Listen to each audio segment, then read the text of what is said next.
يأتي الحديث عن زيارة النبي صلى الله عليه وسلم، وإن كان الكثيرون لا يرى أنها لازمة، وأنا لا أقول إنها ركن من أركان الحج ولا واجب من واجبات الحج. هي ليست بواجب من واجبات الحج، ولكن واجب من واجبات الحب. زيارة النبي صلى الله عليه وسلم من الجفوة. ألم يخبر صلى الله عليه وسلم كما في صحيح مسلم بأن عيسى ابن مريم سينزل في آخر الزمان ويأتي البيت حاجا أو معتمرا؟ شوف خدوها منين زيارة النبي بمناسبة الحج؟ ما ينبغي أن تكون منه رمية بحجر وتأبى أن تزوره. خلي بالك، قال يأتي المسيح ابن مريم ينزل فيأتي البيت حاجا أو معتمرا، ثم يأتي قبري فيسلم عليه فأرد عليه السلام.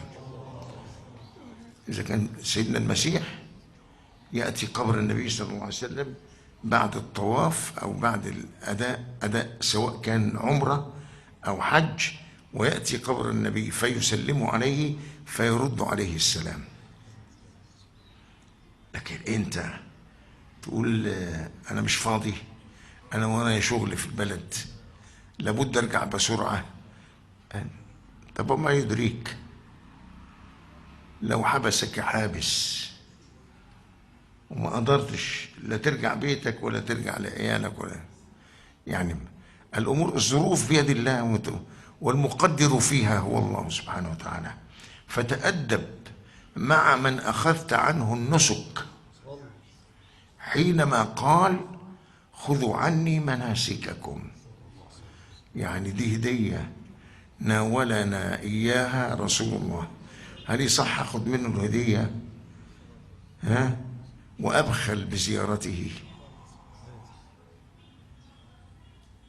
هذا شأنهم، شأن من يكبرون تكبيرات العيد ويبخلون بالصلاة على النبي، مع أن صلاة العيد سنة.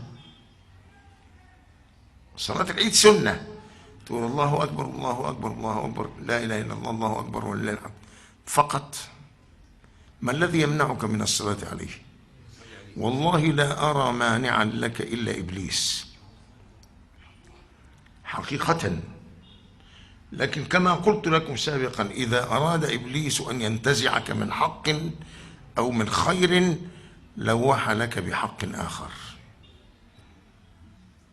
لكن لا يراد به الحق. يقول لك دي بدعة ما حصلتش في عصر النبي.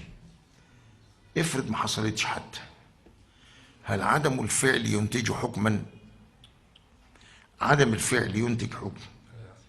لا، دي مسألة تحتاج إلى تفصيل، لأن الترك لا يفيد حكما إلا إذا كان مرتبطا بفعل متقدم، يعني كان بيفعل وترك. فإذا كان الترك عن فعل متقدم ننظر في الأسباب المانعة، فالحكم في هذه الأشياء منوط بأسباب الترك. والله سبحانه وتعالى أعلم وأحكم، وصلى الله على سيدنا محمد وآله الطيبين الطاهرين، وسلام الله عليكم ورحمته وبركاته.